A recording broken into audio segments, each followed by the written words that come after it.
প্রিয় ছাত্রছাত্রীবৃন্দ, আজকে আমি একাদশ শ্রেণী প্রথম সেমিস্টার ভারতীয় দর্শন দ্বিতীয় অধ্যায় ভারতীয় দর্শন সম্প্রদায় সমূহ এইখান থেকে কিছু এমসিকিউ প্রশ্নোত্তর নিয়ে আলোচনা করলাম। এসো তাহলে প্রশ্নোত্তরগুলি দেখে নিই। প্রথমেই আমরা দেখে নেব ভারতীয় দর্শন সম্প্রদায়ের যে শাখাগুলি রয়েছে, অর্থাৎ ভারতীয় দর্শন সম্প্রদায়কে প্রধান দুটি ভাগে ভাগ করা যায়, এক আস্তিক দর্শন এবং নাস্তিক দর্শন। আস্তিক দর্শনের রয়েছে 6টি সম্প্রদায়, নাস্তিকে রয়েছে 3টি সম্প্রদায়।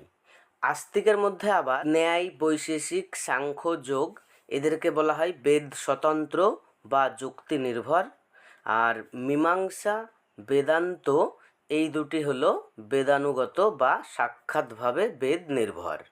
নাস্তিক দর্শনেরও দুটি ভাগ, চার্বাকদেরকে বলা হয় চরমপন্থী নাস্তিক, জৈন ও বৌদ্ধ সম্প্রদায়কে বলা হয় নরমপন্থী নাস্তিক। এবারে আমরা প্রশ্নোত্তরগুলি দেখে নিই। 1. ভারতীয় দর্শনের বিভাজনের ভিত্তি হল বেদ। 2. যারা বেদকে প্রমাণ হিসেবে স্বীকার করে তারা আস্তিক। 3. যারা বেদের প্রামাণ্যে বিশ্বাস করে না তারা নাস্তিক। 4. ভারতীয় দর্শনে মোট সম্প্রদায় হল 9টি। 5. ভারতীয় দর্শনের বিভাগ হল 2টি, আস্তিক ও নাস্তিক। 6. আস্তিক সম্প্রদায়ভুক্ত দর্শন হল 6টি, যাকে বলে ষড়দর্শন। 7. নাস্তিক সম্প্রদায়ভুক্ত দর্শন হল 3টি। 8. বেদের বিভাগ করেছেন ব্যাসদেব বা বেদব্যাস। 9. বেদের অপর নাম হল শ্রুতি। 10. বেদের প্রথম অংশের নাম হল সংহিতা। 11. বেদের শেষ অংশের নাম উপনিষদ। 12. প্রধান উপনিষদের সংখ্যা 12টি। 13. উপনিষদকে বলা হয় জ্ঞানকাণ্ড। 14. বেদাঙ্গ হল 6টি। 15.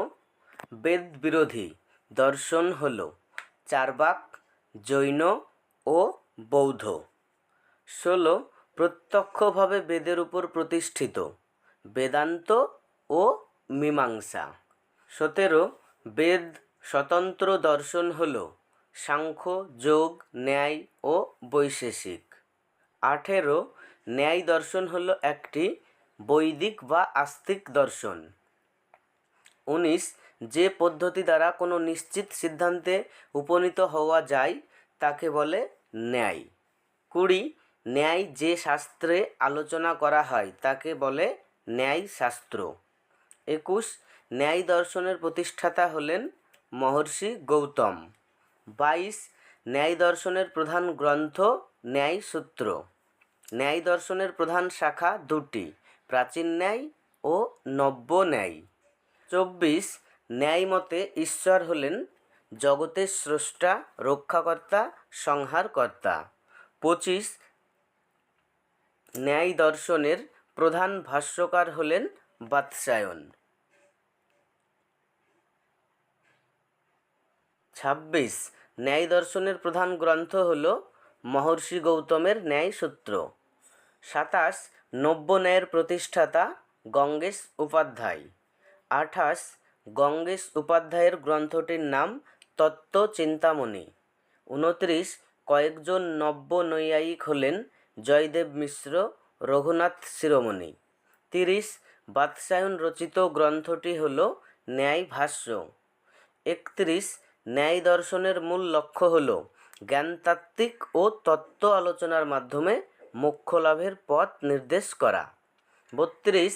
ন্যায় দর্শনে 4টি প্রমাণ স্বীকৃত: প্রত্যক্ষ, অনুমান, উপমান ও শব্দ। 33. ন্যায় দর্শনে উৎসের দিক থেকে জ্ঞান 2 প্রকার: স্মৃতি ও অনুভব। 34. মূল্য ও তাৎপর্যের দিক থেকে জ্ঞান দুই প্রকার, প্রমা ও অপ্রমা। 35 ন্যায় মতে আত্মা দুই প্রকার, জীবাত্মা ও পরমাত্মা। 36 ন্যায় মতে জীবের পরম লক্ষ্য হল মোক্ষ। 37 ন্যায় মতে দুঃখের মূল কারণ অজ্ঞান। 38 বৈশেষিক দর্শন হল আস্তিক দর্শন। 39 বৈশেষিক দর্শনের প্রতিষ্ঠাতা হলেন মহর্ষি কনাদ। 40 মহর্ষি কনাদ এর অন্য নাম উলুক। 41 বৈশেষিক দর্শনের ভাষ্যকার হলেন প্রশস্তপাদ। 42 প্রশস্তপাদ এর লেখা গ্রন্থটির নাম প্রশস্তপাদ ভাষ্য। 43 বৈশেষিক দর্শনের প্রধান গ্রন্থ বৈশেষিক সূত্র, মহর্ষি কনাদের লেখা। 44 ন্যায় ও বৈশেষিক দর্শনকে একসাথে বলে ন্যায় বৈশেষিক। 45 ন্যায় ও বৈশেষিক দর্শনের পার্থক্য হল ন্যায় দর্শন 4টি প্রমাণ স্বীকৃত, কিন্তু বৈশেষিক দর্শন 2টি প্রমাণ স্বীকৃত। 46 একটি পদ যে বিষয়কে নির্দেশ করে তা হল পদার্থ। 47 পদার্থ দুই প্রকার, ভাব পদার্থ ও অভাব পদার্থ। 48 অভাব পদার্থ 6 প্রকার, দ্রব্য, গুণ, কর্ম, সামান্য, বিশেষ ও সমবায়। 49 সাংখ্য দর্শন হল একটি আস্তিক দর্শন। 50 সংখ্যা শব্দ থেকে সাংখ্য শব্দের উৎপত্তি। এই হচ্ছে প্রথম অধ্যায়ের কিছু এমসিকিউ প্রশ্নোত্তর। পরবর্তী এমসিকিউগুলি পেতে চ্যানেলটি সাবস্ক্রাইব করে পাশে থাকা বেল আইকনটি অন করে রাখো।